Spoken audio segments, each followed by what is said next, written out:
Hello students and welcome back to my channel. In this video, we will be discussing questions which were asked on electrostatics on 27th of January 2024 JEE Mains.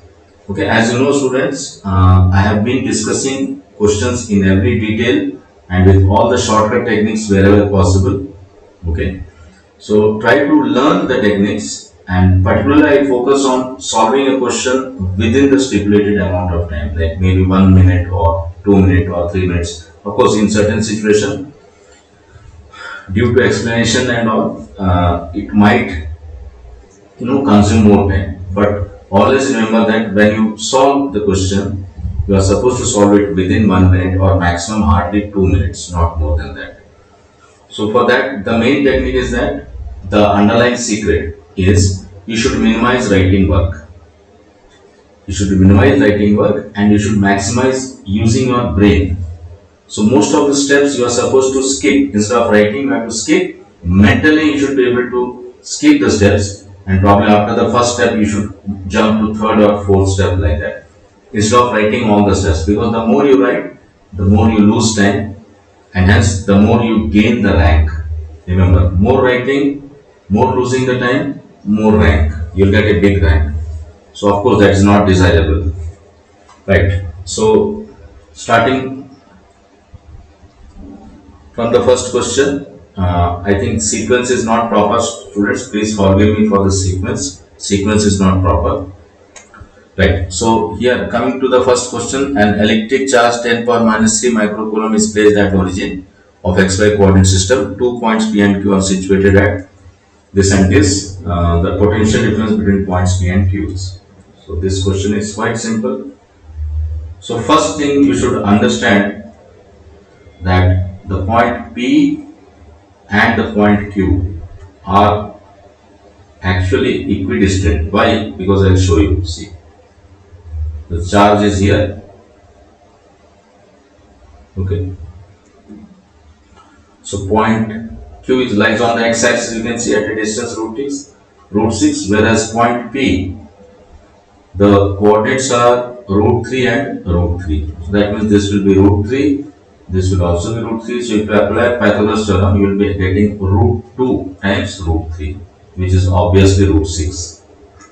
And we know potential due to a point is given by kq by r. So kq by r for this and kq by r for this point will be same. Basically, P and Q are equidistant from the origin. So the potential difference will be 0 naturally. Right, students? So correct option is the third option. Moving on to the next question. Question number 30. Given below are two statements. One is labeled as assertion and the other is reason. Now, work done by electric field or moving a positive charge on an equipotential surface is always 0. This is true, students, because suppose these are electric lines of force, okay, then equipotential lines will be normal or perpendicular to them. So I am showing the equipotential lines by dotted lines. Equipotential lines. So naturally the electric field will have no component along the equipotential line. So naturally no force will be acting on the charge. So work done will be 0, because in the absence of force, work done has to be 0. Alright, so A part is correct. Coming to reason, electric lines of force are always perpendicular to equipotential surface. Yes, students, this is true, because if the electric lines of force has no component along equipotential surface, so there is no question of any force acting on the charge, and in the absence of force, there is no work done. So I'll go with the fourth option. Both A and R are correct, and R is the correct explanation of A. Then moving on to the question 31, section B. A thin metallic wire having a cross section area of this is used to make a ring of radius is. Positive charge of this is uniformly distributed over the ring, while another positive charge 30 picocoulomb is kept at the center of ring. The tension in the ring is. Alright. So this question you have to understand properly. Okay, students. So let me take a small portion of the ring. Small portion I am considering, and this is the angle bisector. This is the angle bisector. So let each angle be d theta. Each angle be d theta. So tension will be in this direction here and tension will be in this direction here tangentially. I am just focusing on this part, students. I'll make it slightly bold so that you can understand this. And this is the tangent to this middle line. So these angles will also be d theta each. Is it? Right. So now, if you place a certain charge at the center, and of course, if this is also charged, treat this as a point charge, students. Okay. This small elementary arc we have to treat it as a point charge. So this positive charge capital Q will repel this charge with a, let us say, certain force Fe. So in order to keep it in equilibrium, this component of tension, components of this tension, that is 2t sine d theta, will be balancing this force. I hope you got the point. So the component of tension here in this direction will be t sine d theta, and component of tension along this radius is also t sine d theta. So 2t sine d theta. So at equilibrium, the 2t sine d theta, that is the component of tension towards the center, must balance the electrostatic force of repulsion between the two charges. And the two charges I have taken as k capital Q dq by r square, where r is the radius. So for small angles, we can replace sine d theta by d theta itself. K is 9 into 10 to the power 9. Charge is 30 picocoulomb. So pico stands for 10 power minus 12. Then dq is total charge is 2 pi, and it is spread over an angle 2 pi radian multiplied by this angle subtended by this arc, which is 2 d theta. Okay, divided by radius square. So radius is how much? Radius is 30 cm. You can see radius is 30 cm.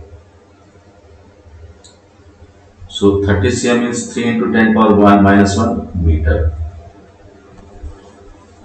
Let us see what all things get cancelled. So 2 d theta gets cancelled on either side. This 2 pi gets cancelled. Then this 9 and 9 gets cancelled here. Then we are left with this 30 into this 10 power minus 2 goes up, becomes plus 2. 9 plus 2 is 11. 11 minus 12 is minus 1. So overall we get 3 Newton, students. So answer is 3 Newton. Then moving on to the next question. Question number 32. The charge accumulated on the capacitor connected in the following circuit is. So we have to get the charge. Okay, students. So as we know that the charge on a capacitor is equal to charge on a capacitor is equal to capacitance into potential difference. So capacitance is already given. It is 150 microfarad. So just we have to calculate the potential difference between the capacitor plates, that is A and B. Let us name this as C and D. So if we apply KVL to this, if we apply KVL to this loop, then, and if I take this current as I1, current flowing through this as I1, so I have 10 is equal to 1 plus 2, that is 3 I1. Therefore, I1 is equal to 10 by 3 ampere. Similarly, if I apply KVL to this loop, treating this current as I2, then I have 10 is equal to 6 plus 4, that is 10 I2. Therefore, I2 is equal to 1 ampere. Now starting from A, I will reach B via C. Starting from A, I will be reaching B via C. So I have potential at A is VA. I am going against the direction of current, so potential will increase. I1 into R1. R1 is 1 ohm. So I1 is this. So 10 by 3 into 1 ohm. I reached C. Then moving towards B, I am going in the direction of current, so potential will drop. So I2 into 6. So 6 into I2. I2 is this. So I reached point B. So we have VA minus VB is equal to 6 minus 10 by 3. That is 8 by 3 volt. So this is what we got. So 8 by 3 volt. Okay. So 350 is a, and 50 into 8 is 400 microcoulomb. So answer is 400, students. Moving on to the next question. Question number 33. The electric potential at the surface of an atomic nucleus Z equal to 50 of radius this is. So this is quite simple, students, because suppose it's a nucleus.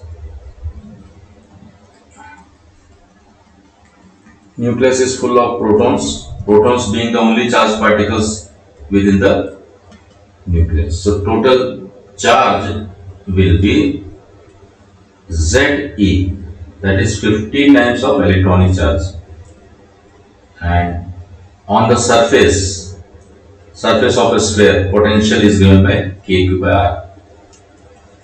Okay, students? Right. So K is 9 into 10 to the power 9 SI unit. Charge will be 50 times electronic charge. So 50 into electronic charge, I will take it as 16 into 10 power minus 20 coulomb divided by radius. Radius is 10 to the power 10, 9 into 10 power minus 13 centimeters. Centimeters to be converted into meters. So it will become 10 power minus 15 meters. So all the quantities I have substituted in SI unit. So I can expect the answer also in SI unit, namely volt. Right. So this 9 gets cancelled, students. Okay. Then you can see that this 50 I am going to write it as 100 by 2 into 16. You see 10 power 9 and 10 power minus 20 will be how much? 10 power minus 11. So this goes up, 10 power 15 goes up, 15 minus 11 will be 4 volt. Okay, students. So then here 2 8s are 16. So finally we have 8 into 10 to the power 6 volt. So they are asking dash into 10 power 6. So answer is 8. Okay. Just see, students, how I am manipulating. Okay. Most of the students will indulge into unnecessary calculations. So kindly please avoid unnecessary calculations and try to simplify as much as possible instead of multiplying and this and that, doing this and that. Then coming to question number 34, two charges of this and this are placed at the point this and this located in an electric field, magnitude of torque. So first we will find torque vectorially because the entire data is inclined towards vectorial calculations, students. It's quite clear that you are supposed to find it vectorially. Once you get the vector, it's easy to find the magnitude. Now this is the negative charge and this is the positive charge. So negative charge is at the point 104, whereas the positive charge is at the point 2 minus 1 5. Okay, students. So dipole moment is charge multiplied by the radius vector, where radius vector should be directed from negative to positive charge. So charge is how much? Charge is 4 microcoulomb. 4 microcoulomb is there. And radius vector is, position vector of head minus position vector of tail. So difference in x coordinates into I cap plus difference in y coordinates into j cap plus difference in z coordinates into k cap. So 2 minus 1, that is into I cap, minus 1 minus 0 minus j cap, 5 minus 4 plus k cap. So this is the okay. Also electric field is given as 0.2 volt per cm. So 0.2 volt per centi. Centi stands for 10 power minus 2. It goes up, becomes plus 2. So it is basically 20 volt per meter along x-axis. Right. So finally we are ready to solve. Okay. I'll use the determinant method, students. So I cap, j cap and k cap. The first row of the determinant, then p. I take 4 micro outside. 4 micro outside. I have 1 minus 1 and 1 here. And finally vector E is 20 I cap, so 0 0. Okay, so I'll be expanding to this third row. So we have 4 micro, 4 micro into 20. So J cap plus K cap, which is equal to 4 to the 8, 8 into 10 to the power minus 5 into J cap plus K cap. This is the torque vectorially. If we are interested in the modulus, so naturally what we have to do, we have to obtain the modulus. Modulus will be root over 1 square plus 1 square, that is 2. So it is 8 root 2 into 10 to the power 5, SI unit of course Newton meter. So root alpha, alpha is 2, you can see. Then, okay students, that's all students in this video. Thank you so much for watching my channel.